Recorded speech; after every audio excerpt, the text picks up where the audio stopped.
Every morning, before the city wakes, buses are already on the move. They pass through neighborhoods, heading into the city as the day begins. Connecting people, places, and daily routines. One journey at a time.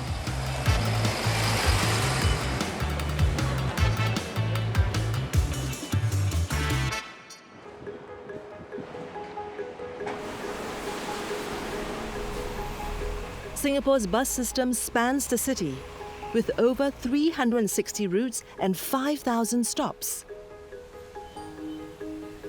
It's designed for reach, frequency and flow, with most buses running on time, almost to the minute. But it took years of change to build the system we see today.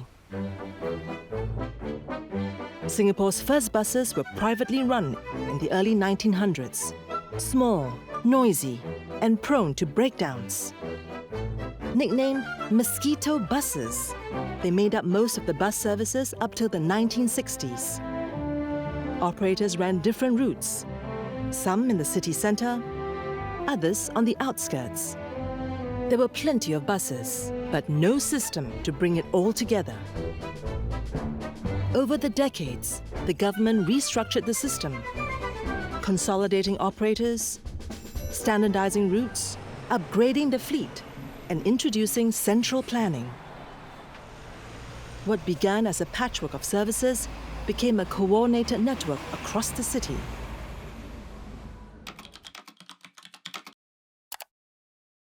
The day begins in a quiet depot at 4 a.m.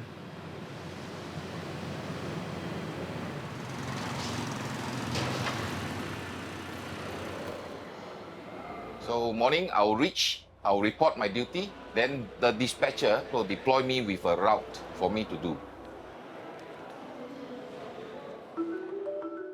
Peng Kian is a bus captain, a title that reflects how the role has changed.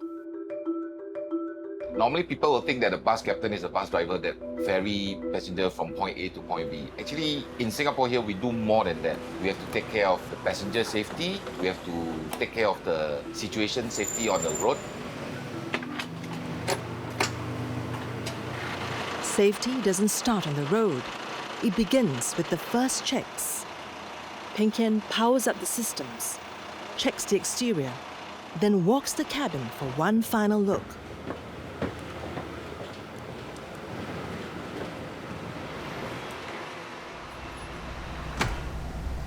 Once he's on the road, the focus only sharpens.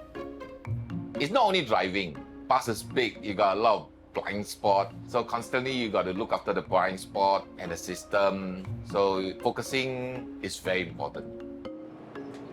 With so much to watch, it helps to have backup. The mobile eye system monitors lanes, tracks nearby vehicles and pedestrians, and flags speeding. It's designed to catch what the driver might miss before it becomes a problem. So there's one thing that I like about this job. I can see a lot of stages of people, like working group, the elderlies, the helpers. So you get to face them in one whole morning. So it's quite fun. Like you're engaging all kind of different people on different routes at different places. Not every day is easy, but he keeps going. For the familiar interactions and the people who remind him why he does this.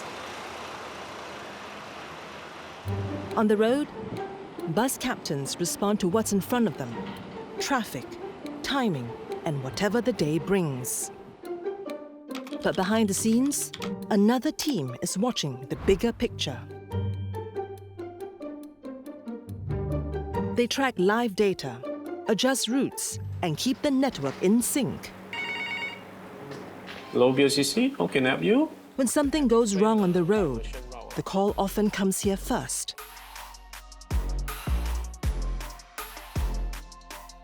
At the Bus Operations Control Center, controllers like Sam keep an eye on every bus route, tracking delays, road conditions, and how crowded buses are. From his screen, he sees how it all connects. Every day, I need to ensure the bus operation is smooth and all the buses travel on schedule. We also checking the bus location, the passenger loads, and the road condition. If there's any sign of delay, then we will take the action immediately. Spotting the issue is just the first step. The challenge is reacting fast. Rerouting services, alerting ground teams, and keeping things on time. Okay, where is the location? Okay, so you means now the road is not passable, right? A fallen tree blocks a turn. One bus is stuck. As the bus captain waits at the scene, Sam's already working through options. Checking nearby buses, finding a detour, and assessing how this might affect other buses down the line. Sam calling from SMRT. Okay, I have a situation here is the road not passable. For service 973, along this particular road turn to Bukit Panjang Road, so I have planned a diversion route. We go through this Durable Road, Lompang Road.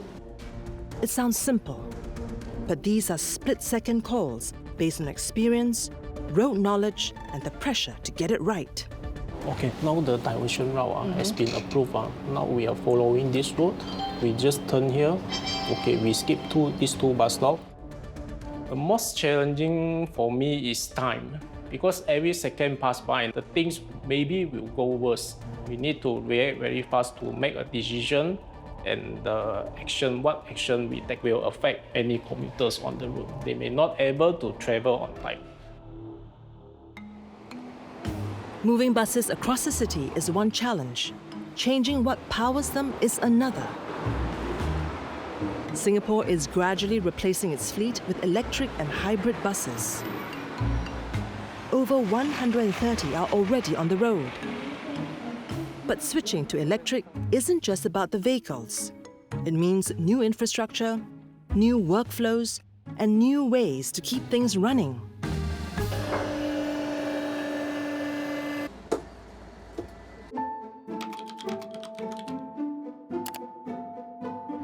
At another depot across the island, technicians are already getting to work.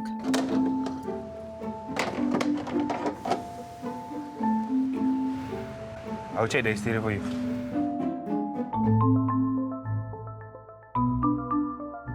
Shahrul has been a bus technician for 8 years. In the last 2, his focus has shifted to maintaining Singapore's growing fleet of electric buses. From braking systems to high-voltage wiring, everything needs checking, and it all starts with the batteries. So technically what I'm looking out is for any abnormalities on the wire harness or any AC/DC motors or any problems on it. Inside each electric bus are multiple battery packs that contain many battery cells. Their temperature and charge are tracked constantly to ensure the bus runs reliably. If anything looks unusual, it's flagged early for maintenance. That's why early checks matter.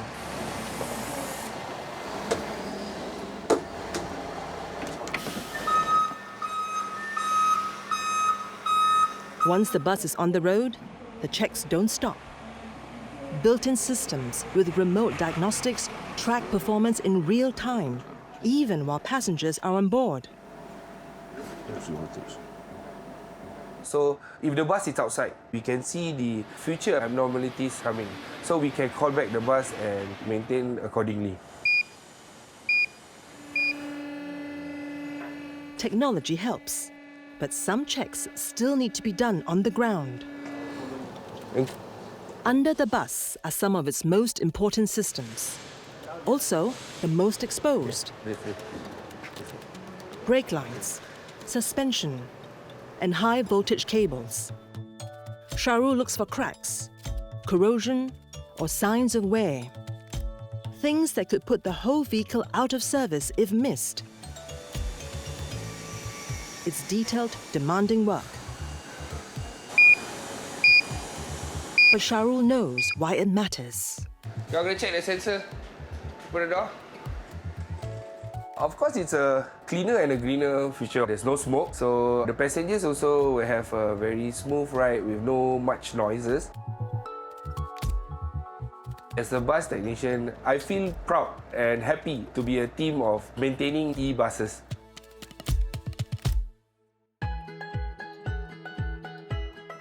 Singapore's bus system didn't start out smooth, but today it runs because of many hands behind the scenes. Captains starting before sunrise, controllers adjusting the network in real time, Okay, so I have planned a diversion route lah. and technicians keeping the next bus ready to go. As of now, from this graph, it's good. Most of it goes unseen, but it's what makes the system work.